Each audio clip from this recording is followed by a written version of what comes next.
The council of elders didn't believe her. Princess Nyavara stood before them in the great hall of Velkara, her orange skin marked with the silver patterns of distress and frustration, her blonde hair disheveled from days of desperate travel.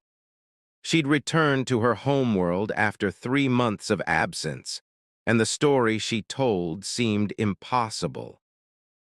"Your Highness," Elder Corvan said with barely concealed condescension, "you're telling us that a single human cargo pilot, saved you from the Krill slavers who captured your diplomatic vessel." "Yes," Nyavara said firmly, though her voice shook with exhaustion. "His name is Daniel Tors. He found me in a slave market on Outpost Theta 9, bought my freedom, and helped me escape across 3-star systems while the slavers hunted us." "A human," Elder Silvara repeated, her tone dripping with skepticism. "A species known for their weakness, their short lifespans, their lack of natural defenses. And this human single-handedly defeated Krill slavers, warriors who have terrorized this sector for decades. He didn't defeat them through strength," Nyavara explained, her hands clenched in frustration. "He was clever, resourceful. He knew the outpost stations, the smuggler routes, the places where someone could hide. Enough," Elder Corvan held up his hand. "Princess, we understand you've been through a traumatic experience. The loss of your diplomatic ship, your capture, the months in captivity. It's natural that your memory might be confused, that you might have created a more palatable narrative to cope with what happened." Nyavara's bioluminescent patterns flared angry red. "I am not confused. I am not traumatized into delusion. I am telling you exactly what happened. Daniel Tors saved my life at great risk to his own, and he's still out there helping me complete my mission." "Your mission," Elder Silvara said slowly, "was to establish diplomatic relations with the Outer Rim Coalition, a mission that failed when your ship was destroyed. Princess, the Coalition talks have fallen apart without you. Your father, the Emperor, needs you here working to salvage what's left of those negotiations. This fantasy about a human savior, it's not a fantasy." Nyavara's voice cracked. "He's real. He's waiting for me at the orbital station. I can bring him here, prove it to you." "No," Corvan said flatly. "You will remain in the palace under medical supervision. Whatever help you think this human provided, your ordeal is over now. You're safe. You're home. Let go of these fairy tales and focus on your real responsibilities."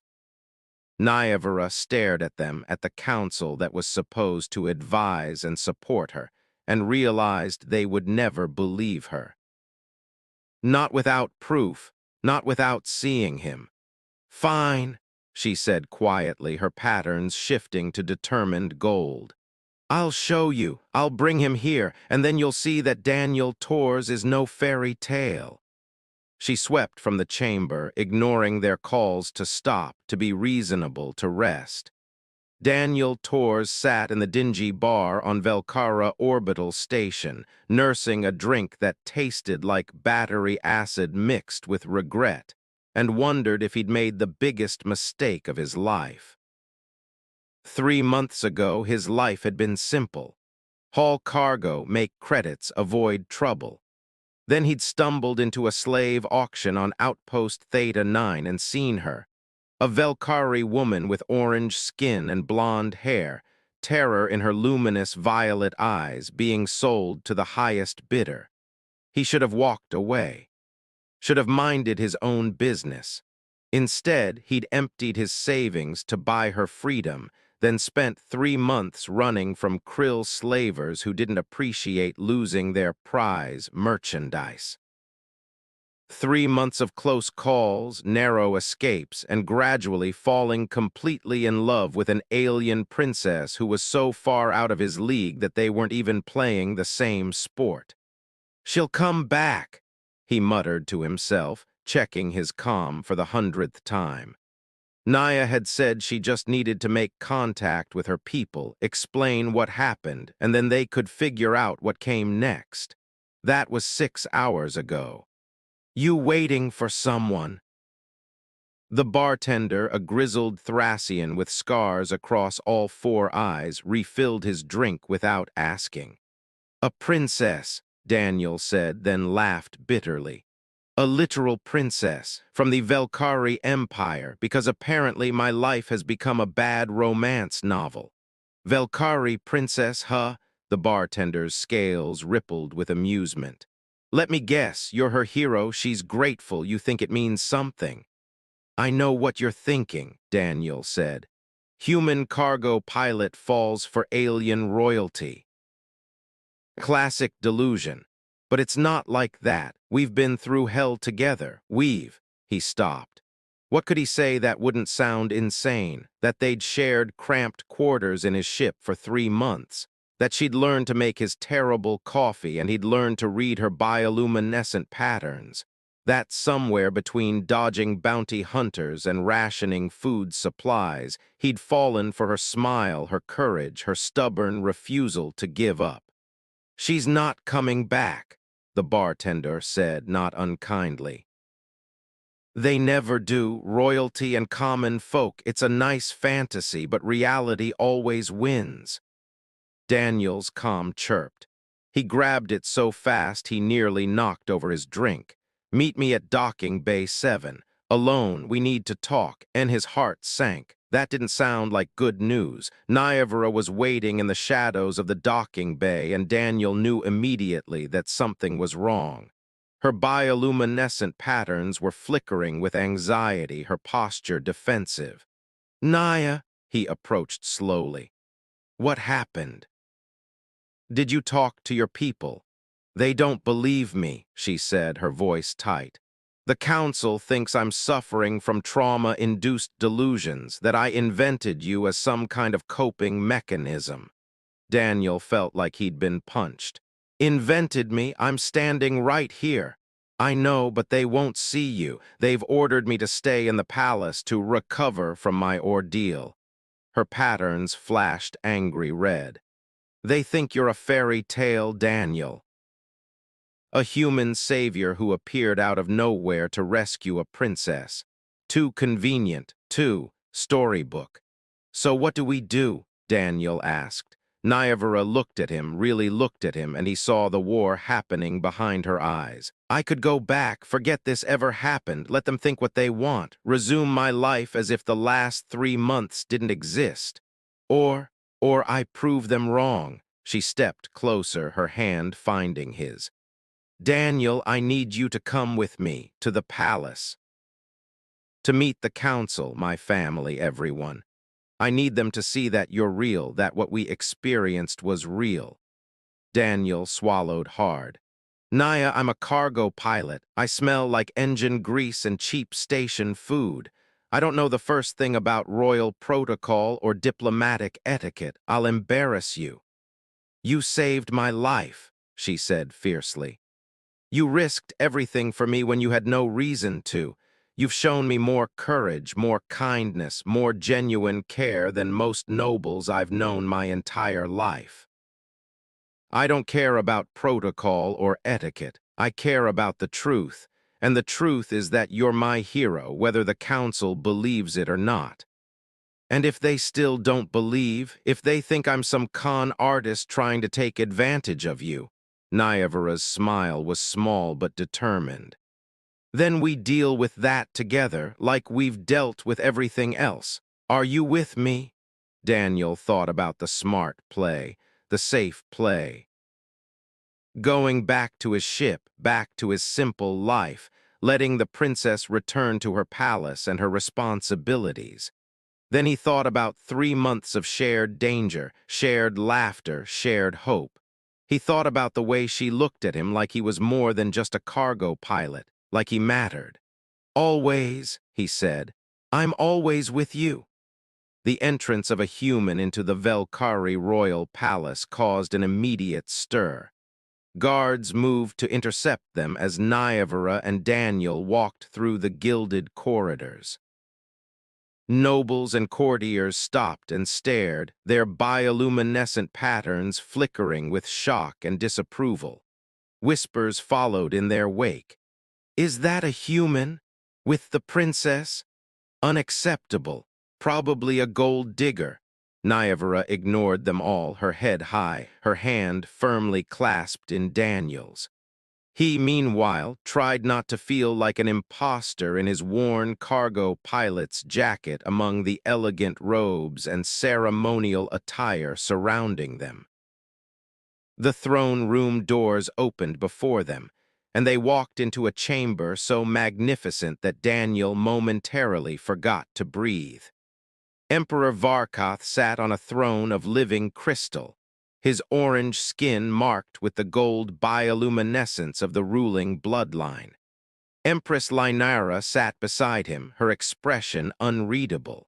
And surrounding them were dozens of nobles, advisors, and the council of elders who dismissed Nyavara's story hours earlier.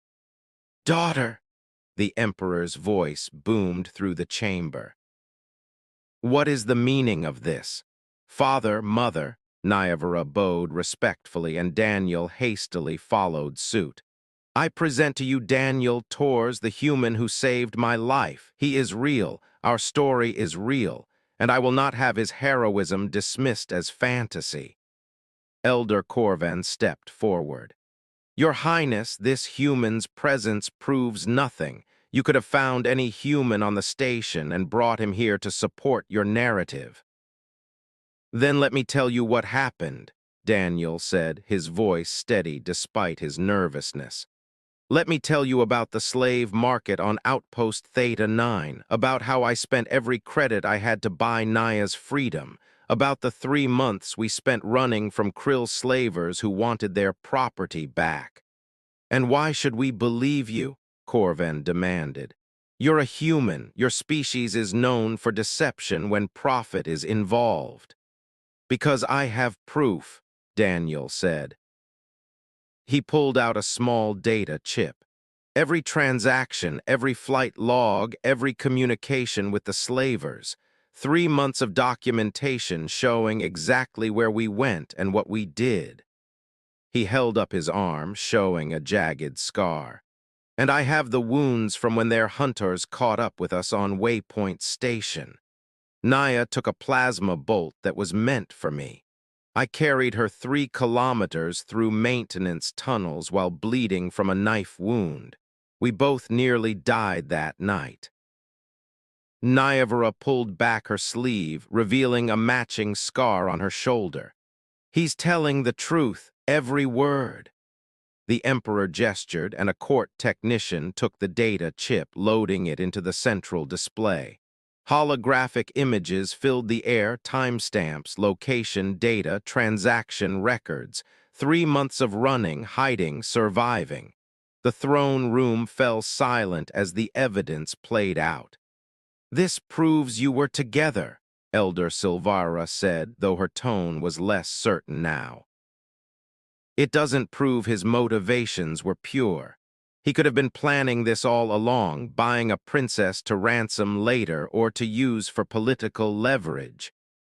"Then explain this," Nyavara interrupted. She brought up a specific log entry. 2 weeks ago on Frontier Station Beta, Daniel had a chance to turn me over to the local authorities for a substantial reward. The station master offered him 50,000 credits, more than he'd make in a year hauling cargo. All he had to do was verify my identity. "And?" the Emperor asked.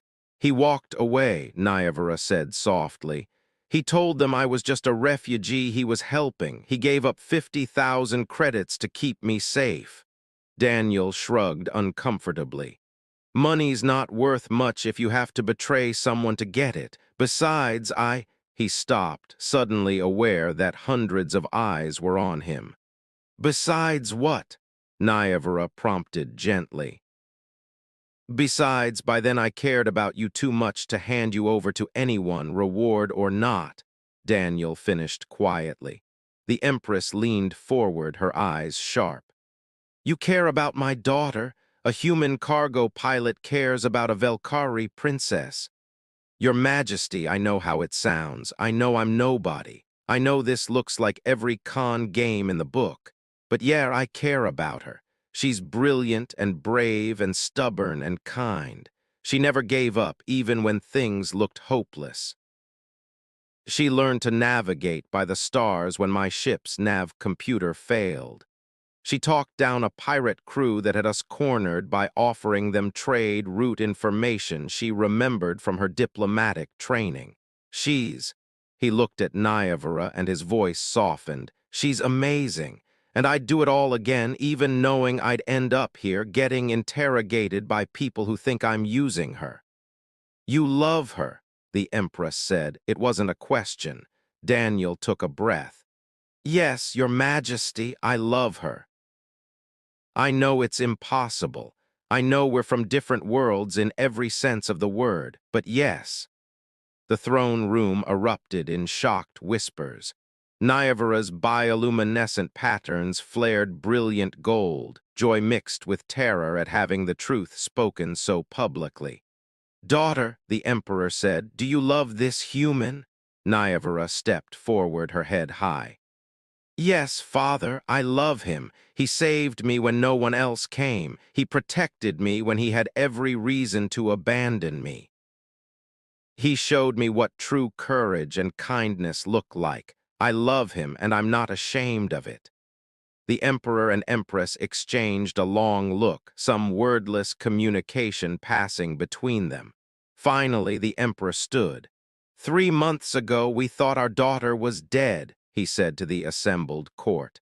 The diplomatic vessel was destroyed. We found no survivors. We mourned, and we believed we would never see her again. He descended from his throne, approaching Daniel and Nyavara. Then she returns alive and well with a story we deemed too fantastical to believe. A human savior, a daring escape, romance born from hardship. He stopped in front of Daniel.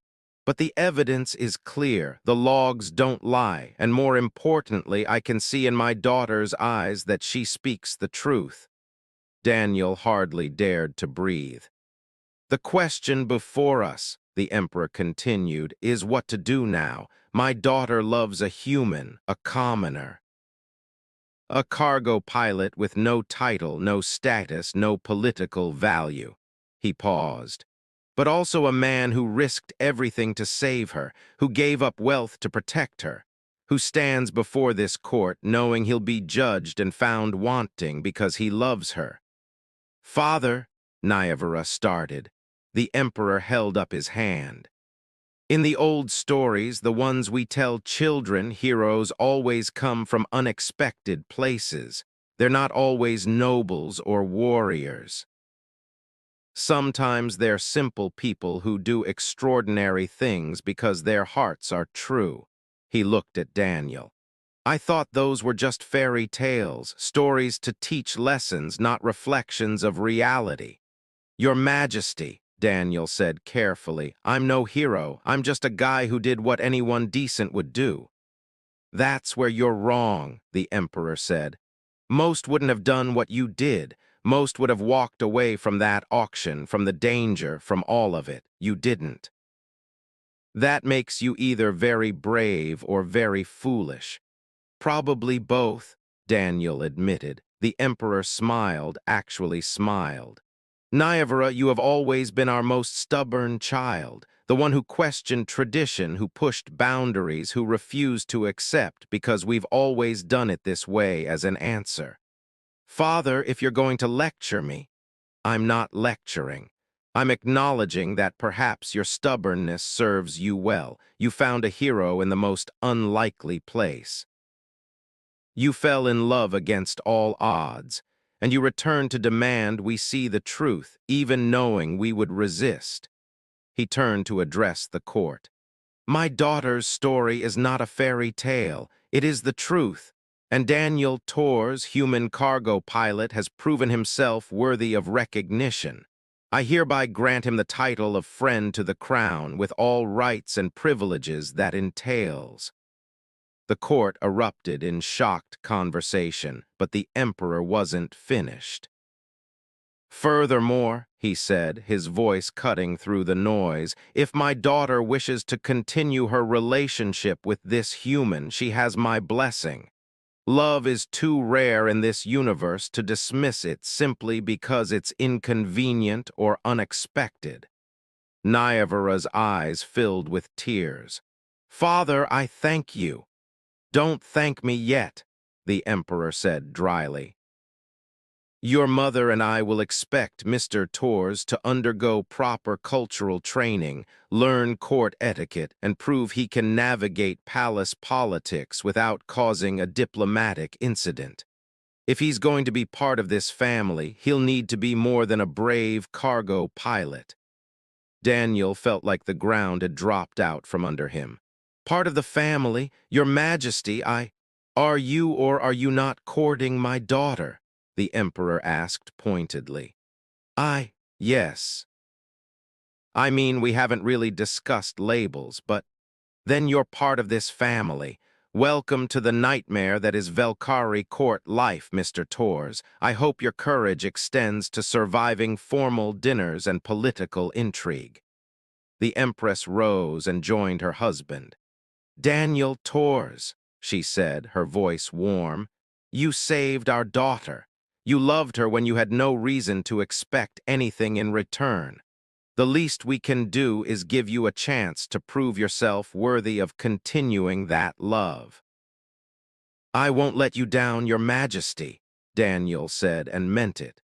3 months later, Daniel stood in the palace gardens with Nyavara, watching the twin moons rise over the Velkari capital. He'd survived cultural training barely, navigated his first state dinner with only 2 minor protocol violations, and was beginning to understand the complex web of palace politics, though he suspected that would take years to fully grasp. "Do you regret it?" Nyavara asked, leaning against him. "Buying my freedom that day, everything that came after." Daniel wrapped his arm around her, marveling as he always did at how perfectly she fit against him. "Not even for a second, though I do regret not buying better coffee at that last station. The palace synthesizers still can't get it right." She laughed, her bioluminescent patterns pulsing with joy. "My poor human, suffering through inferior coffee for love. The things I endure," Daniel said with mock seriousness. Then more quietly, "They really thought you made me up, a fairy tale. I know, and now you're here real and solid and teaching my father Earth poker strategies." "In my defense," he asked, "he's hustling the council with those strategies. Elder Corvan lost a considerable sum last week." "Good," Daniel said with satisfaction. "He deserved it for calling me a fantasy." Nyavara turned in his arms, her violet eyes serious. "You know this won't be easy, right? There will always be people who think you're using me, who see you as the human who got lucky, who believe our love is just a story that will end badly." "Let them think what they want," Daniel said. "I know the truth, you know the truth, and your parents surprisingly know the truth. That's enough for me." "Is it, really?" Daniel cupped her face, his thumb tracing the bioluminescent patterns on her cheek. "Naya, I spent 3 months running across the galaxy with you. I gave up everything I had to keep you safe. I stood before your entire court and admitted I love you, knowing they'd judge me for it. You think I'm going to back down now because some nobles gossip? When you put it that way," she smiled, rising on her toes to kiss him. "My stubborn, brave, foolish human." "You're human," Daniel agreed. "Fairy tale and all." In the distance, the palace glowed with bioluminescent light, a beacon of the ancient and traditional Velkari way of life. And in the gardens, a princess and a cargo pilot proved that sometimes the most unbelievable stories were the truest ones. They'd thought it was a fairy tale. But fairy tales, it turned out, were just love stories that people didn't believe in yet, until they saw them come true.